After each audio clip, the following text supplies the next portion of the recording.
Wonder Woman stars Gal Gadot, it's directed by Patty Jenkins, and has Chris Pine pining away. Turns out, Diana Prince lives on an island called Themyscira. It's the kind of place you'd like to go for a nice vacation to see a bunch of beautiful women who can also kick you in the face.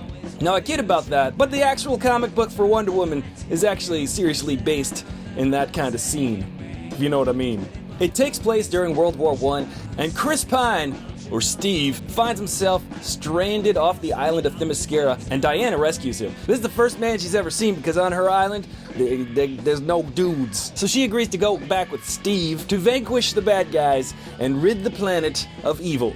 That's a pretty noble cause. Right off the bat, some of the really cool stuff about this movie was the training sequences in the beginning. It is an origin story, so you get to see how Diana grew up and became Wonder Woman. And the action's really unlike anything I've ever seen before. The way that they flip around and they do all these somersaults and they're kicking their legs and shooting arrows into people, it was artfully done. One of the best parts about the action sequences in this movie is that they were built up to. So when they happen for a reason and they pay off well. Kudos to Patty Jenkins on that. And that's what I like to see in action movies. I don't like to see all this Transformer stuff just flipping around for 3 hours.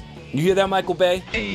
Now, Patty Jenkins is no joke because her very first movie that she ever did was the movie Monster, which won Charlize Theron an Oscar. So she's really good. And Gal Gadot does an awesome job as Wonder Woman, although my favorite Wonder Woman still is Linda Carter. But it's awesome to see the imagery in this movie of Wonder Woman just beating everybody up, because you really do feel the impact of her punches, and it does look like she's lifting up tanks and chucking them. There were so many moments in this movie where Wonder Woman had her rage face on, and I just had a big old smile on my face because it was very satisfying to watch. Another great thing about this movie is that the jokes are really good. Steve's secretary Candy is actually really good comic relief, and the characters are actually well-rounded, and they come from varied backgrounds, which was interesting to see from a movie that takes place 100 years ago. And it doesn't get too preachy about it. It just mentions things like, hey, you know, there's inequality. For instance, Steve's secretary Candy mentions the suffrage movement and that women should deserve the vote.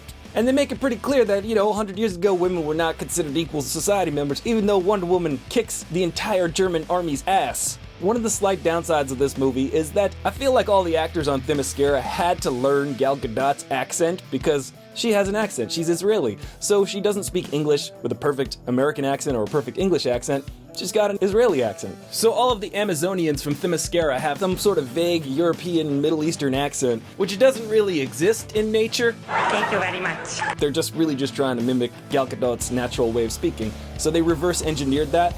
Very interesting.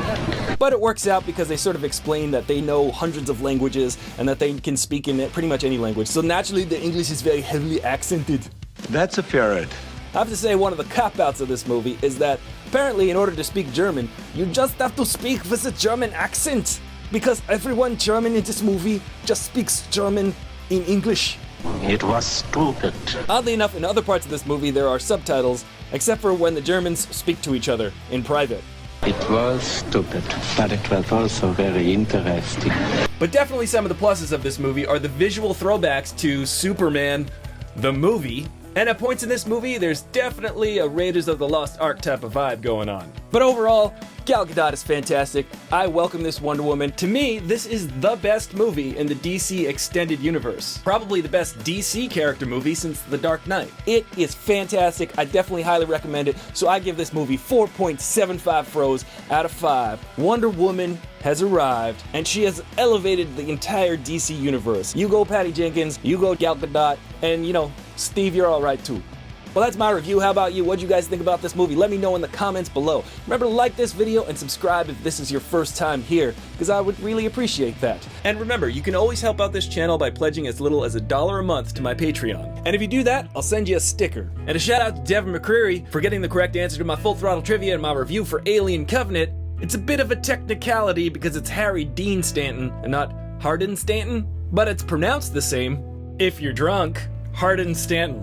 Remember to leave your answer to this week's secret trivia question in the comments below. That qualifies you to win in my next giveaway. This movie's got a great message that you can achieve anything as long as you believe in yourself. For every little boy and every little girl out there, just remember, you're only limited by your own imagination, and don't be limited by someone else's. I'm Aristotle Full Throttle, your bro in the know with the fro, and I'll see you later. Whoever said I was Austrian? I don't speak German. I just have an accent.